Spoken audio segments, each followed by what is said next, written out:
इसमें शिक्षा ग्रहण करने के लिए विद्यार्थी भारत से ही नहीं बल्कि विभिन्न देशों से भी आते थे, जैसे कोरिया, जापान, चीन, तिब्बत, इंडोनेशिया, फारस, तुर्की से भी आते थे। इस विश्वविद्यालय में करीबन 10,000 विद्यार्थी और 2,000 अध्यापक थे।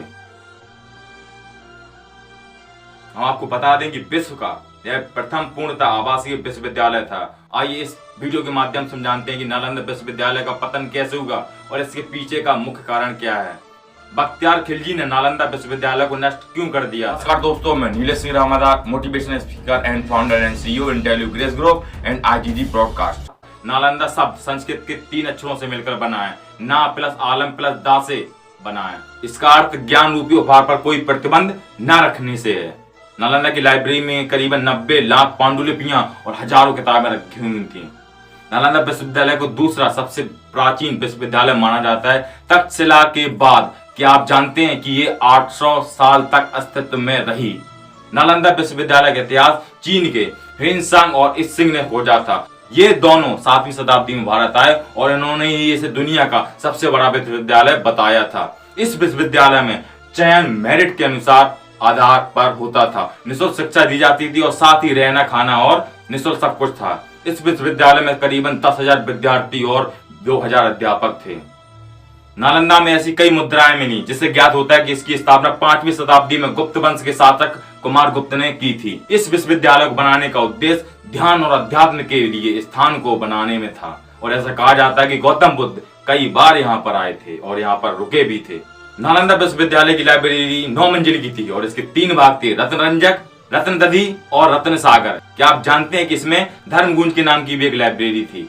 इस विश्वविद्यालय में हर्षवर्धन, धर्मपाल, वसुबंधु, धर्मकीर्ति, आदिवेद, नागार्जुन जैसे कई विद्वानों ने पढ़ाई की थी।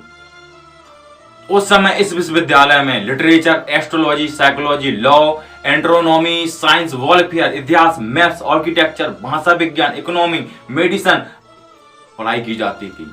सबसे खास बात इस विश्वविद्यालय की थी कि कोई भी फैसला सबकी सहमति से लिया जाता था, यानी अध्यापक के साथ छात्र भी अपनी राय देते थे, यानी यहाँ पर लोकतांत्रिक प्रणाली थी। नालंदा विश्वविद्यालय के अभिषेक 1.5 लाख वर्ग फीट मिले हैं। ऐसा माना जाता है कि इस विश्वविद्यालय का सिर्फ 10% हिस्सा ही है। अर्थात ऐसा कहना गलत नहीं होगा कि नालंदा विश्वविद्यालय दुनिया का दूसरा सबसे प्राचीन विश्वविद्यालय है जिसे इख्तियारुद्दीन मोहम्मद बिन बख्तियार खिलजी ने नष्ट कर दिया था।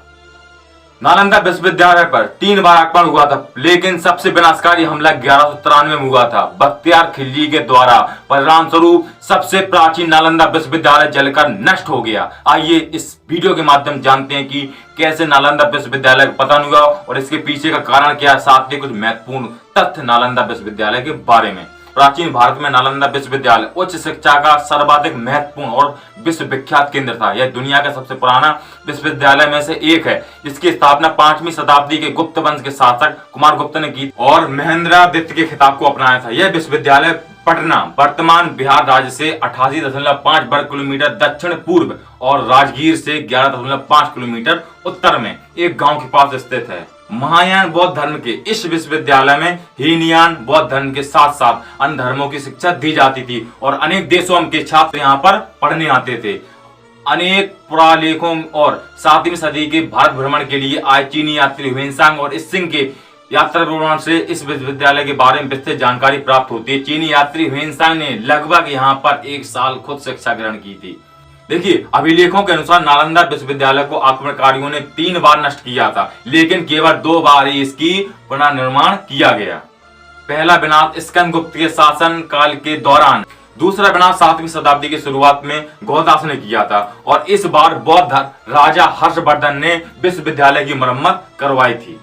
तीसरा और सबसे विनाशकारी हमला 1193 में तुर्की सेनापति इख्तियारुद्दीन मोहम्मद बिन बख्तियार खिलजी ने और उसकी सेना ने प्राचीन नालंदा विश्वविद्यालय को नष्ट कर दिया था। ऐसा माना जाता है कि धार्मिक ग्रंथों को जलाने के कारण भारत में एक बड़े धर्म के रूप में उभरते हुए बौद्ध धर्म को सैकड़ों वर्षों तक झटका लगा था और तब से लेकर अब तक पूर्ण रूप से इन घटनाओं से नहीं उभर सका है। आइए अब देखते हैं कि बख्तियार खिलजी ने नालंदा विश्वविद्यालय को क्यों नष्ट किया था। उस समय बख्तियार खिलजी ने उत्तर भारत में बौद्ध द्वारा शासित कुछ क्षेत्रों पर कब्जा कर लिया था और एक बार वह काफी बीमार पड़ गया था और उसने अपने हकीमों से काफी इलाज करवाया, मगर वह ठीक नहीं हो सका। मरने की स्थिति पे आ गया था ये। तभी किसी ने उसको सलाह दी कि वह नालंदा विश्वविद्यालय के आयुर्वेदिक विभाग के प्रमुख आचार्य राहुल श्रीमत को दिखाएं और इलाज कराएं। लेकिन खिलजी इसके लिए तैयार नहीं हुआ था। उसे अपने हकीमों पर ज्यादा भरोसा था। वह यह मानने के लिए तैयार नहीं था कि भारतीय वैद्य उसके हकीमों से ज्यादा ज्ञान रखते हैं या ज्यादा काबिल हो सकते हैं। लेकिन अपनी जान बचाने के लिए उसको नालंदा विश्वविद्यालय के आयुर्वेद विभाग के प्रमुख आचार्य राहुल श्रीभद्र को बुलवाना पड़ा। और फिर बख्तियार खिलजी ने राजवैद्य के सामने एक अजीब सी शर्त रखी और कहा कि मैं उनके द्वारा दी गई किसी भी प्रकार की दवा नहीं खाऊंगा, बिना दवा के वो ठीक करके दिखाएं। राजवैद्य ने सोच लिया और उसकी शर्त मान ली। और वो कुछ दिनों के बाद खिलजी के पास एक कुरान लेके गए और कहा कि कुरान की पृष्ठ संख्या इतने से इतने तक आप पढ़ लीजिए, आप स्वस्थ हो जाएंगे। बख्तियार खिलजी ने राजवैद्य की बताए अनुसार कुरान को पढ़ा और वो ठीक हो गया। कहा जाता है कि राहुल श्रीभद्र ने कुरान के कुछ पन्नों पर दवा का बीच में लेप लगा दिया था। वह थूक के साथ उन पन्नों को पढ़ता था और वह ठीक होता चला गया। खिलजी तथ्य से परेशान रहने लगा कि भारतीय विद्वान शिक्षक उनके हकीमों से ज्यादा ज्ञान रखते हैं। फिर उसने देश के ज्ञान, बौद्ध धर्म और आयुर्वेद की जड़ों को नष्ट करने का फैसला किया।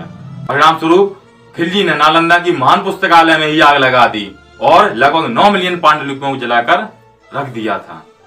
ऐसा कहा जाता है कि नालंदा विश्वविद्यालय में इतनी ज्यादा किताबें थी कि वह 3 महीने तक जलती रहीं। इसके बाद खिलजी के आदेश पर तुर्की आक्रमणकारियों ने नालंदा के हजारों धार्मिक विद्वानों और भिक्षुओं की भी हत्या कर दी थी। वीडियो अच्छी लगी हो तो कमेंट बॉक्स आपका है, कमेंट करिए, बताइए अच्छी बुरी जैसी भी लगी हो। और नई जो केस स्टडी लानी है, किस तरीके से लानी, किसकी लानी है, उसमें भी आप कमेंट बॉक्स में जरूर बता सकते हैं।